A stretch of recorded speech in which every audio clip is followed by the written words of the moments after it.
E o mundo todo acompanha com apreensão os movimentos da Rússia e um possível ataque à Ucrânia. Hoje, os russos aumentaram a tensão com o reforço dos exercícios militares na região. A mobilização veio horas antes de uma reunião que aconteceu em Paris entre representantes da Rússia, da Ucrânia, a Alemanha e também da França.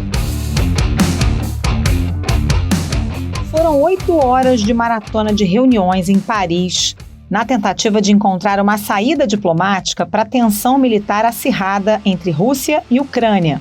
O encontro na quarta-feira de representantes russos e ucranianos com alemães e franceses foi um novo capítulo em uma crise que se arrasta há anos entre Moscou e Kiev. A situação piorou nos últimos dias em meio a novos exercícios militares da Rússia perto da fronteira com a Ucrânia e com o envio de tropas e caças à Bielorrússia.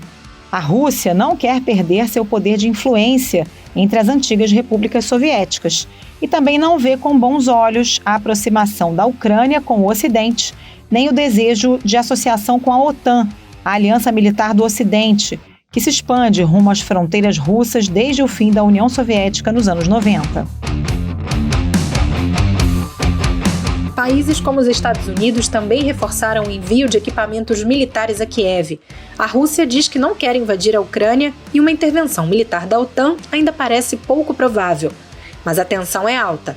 Os Estados Unidos não participaram da reunião de Paris na quarta, mas confirmaram a entrega de respostas por escrito a uma lista de demandas apresentada pela Rússia. Não há detalhes sobre o conteúdo, mas a Secretaria de Estado americana afirmou que o texto foi escrito em coordenação com a Ucrânia e aliados e devolveu a bola para a Rússia, que, segundo os Estados Unidos, agora deve decidir como agir. O primeiro-ministro britânico recebeu informações de um risco sombrio de conflito na Ucrânia, mas disse que ainda não é inevitável. Boris Johnson deixou claro que a invasão russa seria um passo desastroso.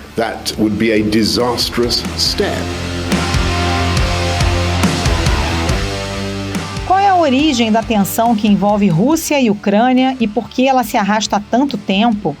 O que motiva a nova crise e o que está em jogo com a escalada de tensão? E quais são as perspectivas de negociação?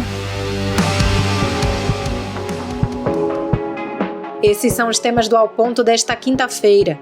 Eu sou Elisa Martins, estou com a Carolina Moran e neste episódio conversamos com o repórter de mundo Felipe Barini. Fique com a gente!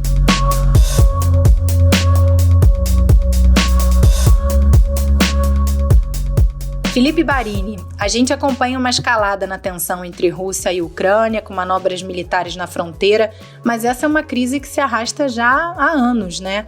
Qual que é a origem da tensão entre Moscou e Kiev e por que ela dura tanto tempo?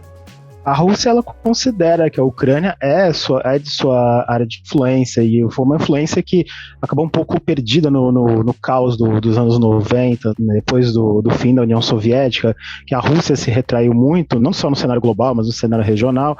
E a Ucrânia, por sua vez, foi buscando os seus próprios caminhos. Tanto que no começo do século XX, apesar de uma mudança entre regimes favoráveis à Rússia, regimes mais favoráveis ao Ocidente, começou já a surgir um caminho para uma aliança mais próxima, não com Moscou, sair um pouco da esfera de Moscou e se juntar mais ao Ocidente, à União Europeia e à OTAN, que é algo que a Rússia nunca viu com bons olhos, sempre viu como uma ameaça.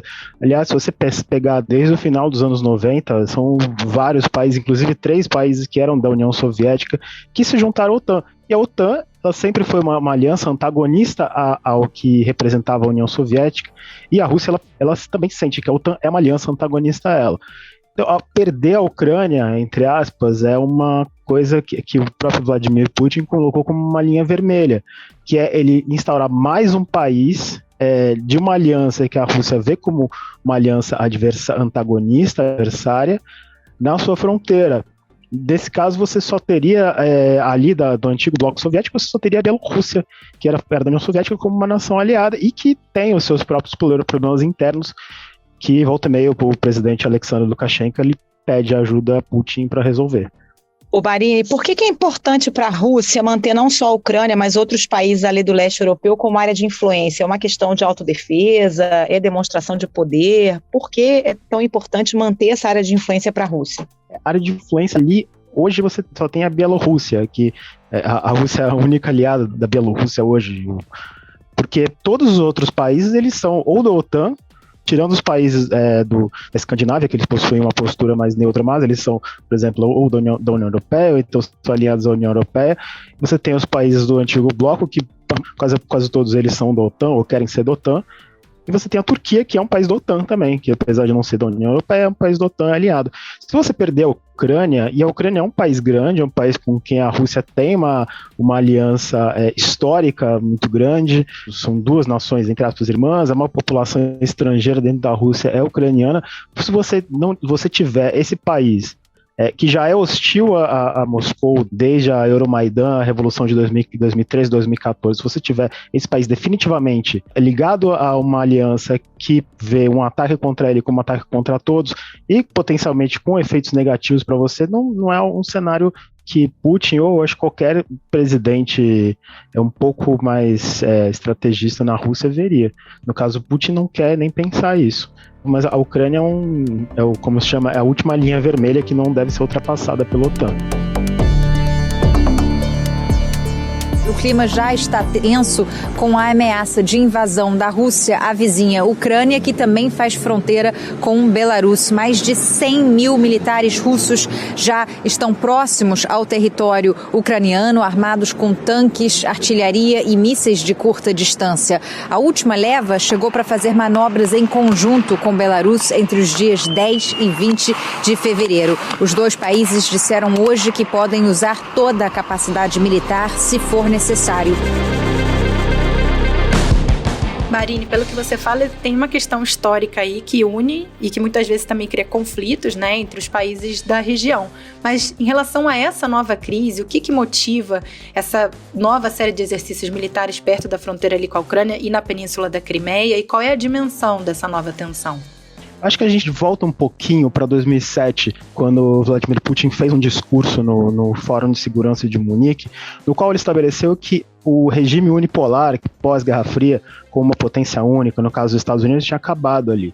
E a partir dali, a Rússia oficializou sua política de eu sou novamente uma potência, eu não sou mais aquele país frágil que vocês se habituaram a ver nos anos 90, na sequência de crises. Eu quero participar desse novo cenário, desse novo arranjo de segurança, inclusive uma matéria ótima na série dos 30 anos da União Soviética, publicada aqui pelo Globo, a colega Vivian Oswald, ela traz uma conversa sobre isso, como a Rússia foi alijada das decisões de segurança na Europa nos últimos 30 anos, e ela tenta estabelecer seu papel. Como ela não foi ouvida, especialmente agora que o governo Joe Biden estabeleceu a Rússia como uma adversária no cenário global, e no cenário regional especialmente, Putin usa a força como um dos meios para ser ouvido e para mudar o atual cenário de segurança ali na Europa, para fazer com que a Rússia seja ouvida como um igual, tanto que na lista de demandas que foi até respondida nessa quarta-feira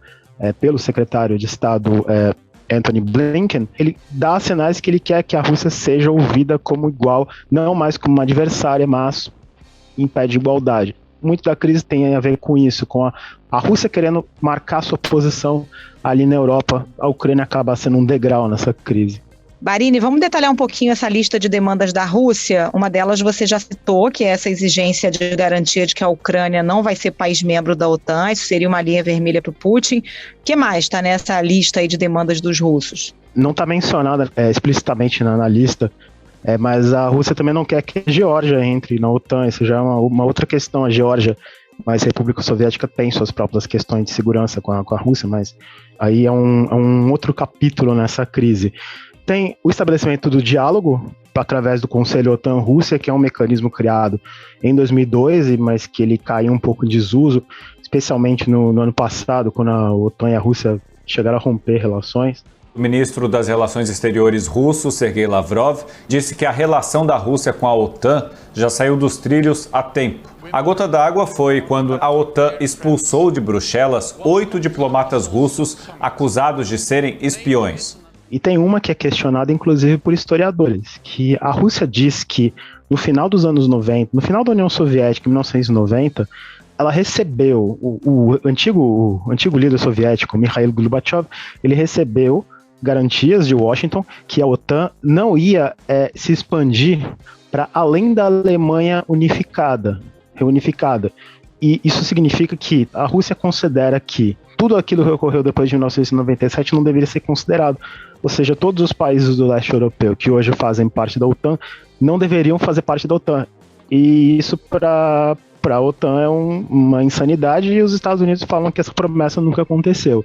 Esse é um ponto que é como chamam, um no-starter, um ponto que não está nem em discussão. Eu estou curioso para saber qual vai ser a resposta do secretário Blinken a essas demandas na carta, porque tanto a questão da Ucrânia como a questão da expansão da OTAN são pontos que, em tese, são não negociáveis. E como ele já prometeu que todas as respostas dele e da OTAN ocorrem com base em princípios já estabelecidos, eu não sei o que ele respondeu ali e como ele respondeu de forma a não irritar a Rússia e possivelmente colocar tudo a perder.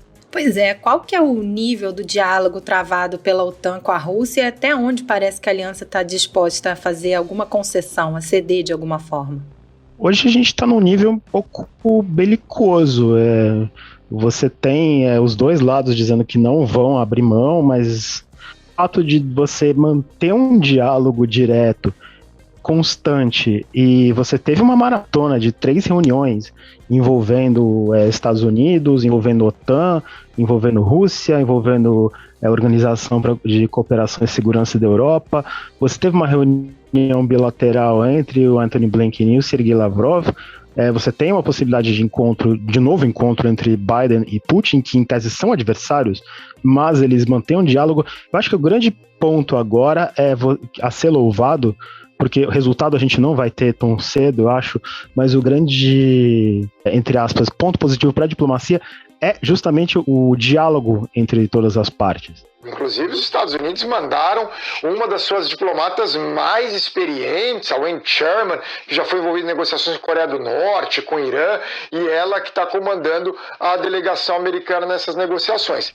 Se você não tiver diálogo, como foi o caso, trazendo uma outra situação, como foi o caso do período posterior à quebra do acordo nuclear sobre o Irã, quando você não teve diálogo, e até hoje você não tem diálogo bilateral entre Estados Unidos e Irã, aqui não, aqui você tem diálogo, e você tem aparentemente uma disposição para resolver, porque os dois lados colocaram o que eles querem na mesa, e todos eles são diplomatas com grande experiência e países que já têm seus próprios canais de segurança e diplomacia estabelecidos. Agora, Barini, você diria que é provável, ou enfim, qual é a chance da Ucrânia realmente se associar, virar país membro da OTAN? Não é tão simples assim, né? Não, porque mesmo antes da começar essa mais recente crise, mesmo antes do Euromaidan em 2013, a probabilidade da Ucrânia fazer parte da OTAN já era muito pequena, porque as instituições ucranianas não são vistas como confiáveis, o governo ucraniano tem muitas falhas, especialmente em combate à corrupção, na questão das Forças Armadas, e há uma própria indisposição de alguns membros de aceitar a Ucrânia como parte da aliança, muito por conta da Rússia e dessa oposição da Rússia a essa entrada. Você tem muitos interesses comerciais envolvidos na Rússia. Você tem a questão do gás natural. A Alemanha, hoje ela se opõe, inclusive, a sanções econômicas contra a Rússia no caso de uma invasão, porque ela teme que a Rússia simplesmente feche a torneira do gás, que 1/3 do gás hoje consumido na Europa vem da Rússia. A Alemanha não tem o que fazer. Os Estados Unidos prometeram até buscar outros meios, mas hoje o mercado, como a economia global está no ritmo de recuperação, você não tem demanda, você não tem oferta de gás no mundo. Então, mesmo com fornecimento de norte da África, de Oriente Médio, você não consegue compor a Rússia. Então esse cenário já vem de outros tempos. Você já teve outras crises energéticas ligadas à Rússia. Pouca gente quer colocar sua própria segurança na reta para garantir que um país como a Ucrânia, que é um país de certa forma instável, turbulento, em um século, pensa quantos problemas políticos internos e questões de segurança a Ucrânia passou nesse século. Então, eu acho muito pouco provável. Eu vi umas análises recentes que colocam que mesmo com uma pacificação da Europa, a Rússia, levariam pelo menos 2 décadas até que a Ucrânia sequer estivesse num patamar aceitável para se juntar à OTAN.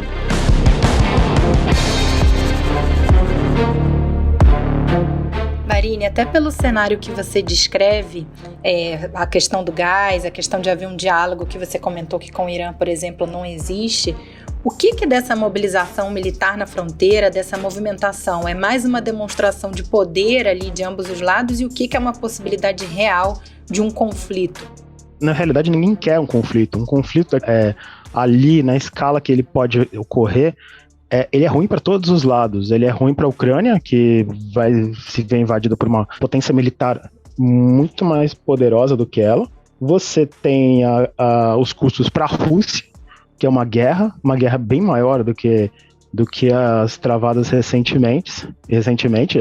O Boris Johnson até comparou com as guerras na Chechênia, mas não tem grau de comparação. A Ucrânia é um país grande, muita gente fala a população russa, de origem russa na Ucrânia vai se aliar aos russos. Isso é uma premissa completamente errada. Você tem uma boa parte da população de origem russa na Ucrânia que não apoia os russos, que não vai apoiar uma força invasora. E a própria OTAN, que a OTAN disse que não vai intervir militarmente, mas se um conflito, por exemplo, sai de controle, como acontece, ela provavelmente vai se ver forçada a tomar alguma atitude. E qualquer atitude que represente não só o envio de armas, mas de soldados, vai ter custos humanos. E esse é o custo que poucos países, talvez nenhum, queira assumir nesse momento. Especialmente a Rússia também. A Rússia não quer ver os seus militares voltando em caixões de uma guerra na Ucrânia, que é um país com o qual ele tem uma ligação fraternal. Eu acho muito pequena a chance de um conflito. Qual a chance da própria Ucrânia resolver enfrentar os russos, ou ela depende basicamente de armamento e força militar do Ocidente? Lembrando que dentro da própria Ucrânia também não é exatamente uma questão pacificada, né, essa de se alinhar com a OTAN. A Ucrânia hoje ela tem uma postura essencialmente defensiva. Os próprios armamentos que estão sendo fornecidos à Ucrânia são majoritariamente defensivos. Contudo, o grande risco que eu vejo agora é de um erro de cálculo, um treinamento militar em uma área que, sem querer, você atingiu uma área que não era para atingir, uma troca de tiros em fronteira, que é uma coisa que acontece em várias regiões, mesmo em regiões que não estão em guerra, mas que pode evoluir para uma coisa grande. Esse é o grande risco que eu vejo agora. A Ucrânia ocupa uma posição defensiva, mas um erro de cálculo é possível em todos os lados, inclusive no OTAN, que realiza exercícios no Mar Negro, que é uma área que tem suas próprias questões, especialmente ali perto da Crimeia. A Crimeia não é reconhecida pela OTAN e pela maior parte da comunidade internacional. O ano passado, um navio britânico passou pelo que a Rússia considera suas águas territoriais e recebeu tiros de advertência. Um erro em um tiro de advertência desse, que porventura possa causar danos em uma embarcação ou mesmo mortes, é um estopim que ninguém quer ver. Então esse é um grande risco que acho que todos os lados estão prestando atenção agora. E quais são as perspectivas de negociação que existem hoje sobre essa crise? Os dois lados mostraram que querem diálogo, porque os objetivos dos dois lados, especialmente da Rússia, eles só serão atingidos através do diálogo. Por isso que eu digo que a chance de um conflito é baixa, porque ninguém quer um conflito. Nem a Rússia, que está colocando todas as suas forças ali, uma demonstração de poder militar, de certa maneira não, bastante, uma intimidação. Até porque a Rússia já invadiu a Ucrânia uma vez, vale sempre lembrar, há 8 anos atrás a Rússia já invadiu a Ucrânia e anexou uma península inteira. A Rússia controla a região autônoma da Crimeia e os Estados Unidos alertaram que as consequências da ação militar russa podem ser muito sérias. E você tem forças pró-Rússia em áreas próximas à fronteira, no leste ucraniano. Por isso que eu acho que os dois lados eles querem diálogo, eles querem uma solução negociada. Vai ser fácil? Não, nem um pouco.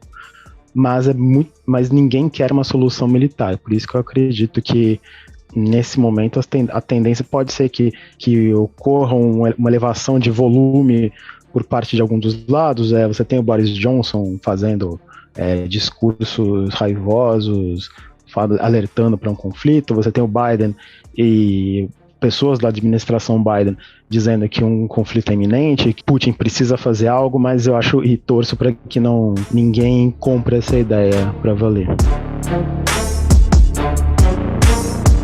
Felipe Barini, muito obrigada pela participação. Bom trabalho para você. Obrigada, Barini. Um abraço. Sempre a postos. Obrigado.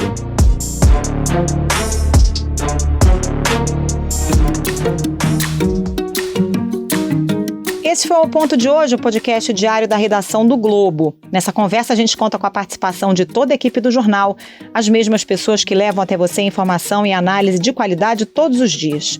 Quer saber mais? Assine o Globo. Acesse assineoglobo.com.br e confira todas as notícias e reportagens especiais. A produção é do Pedro Araújo e a edição é do João Guilherme Lacerda. Amanhã tem mais. Até mais.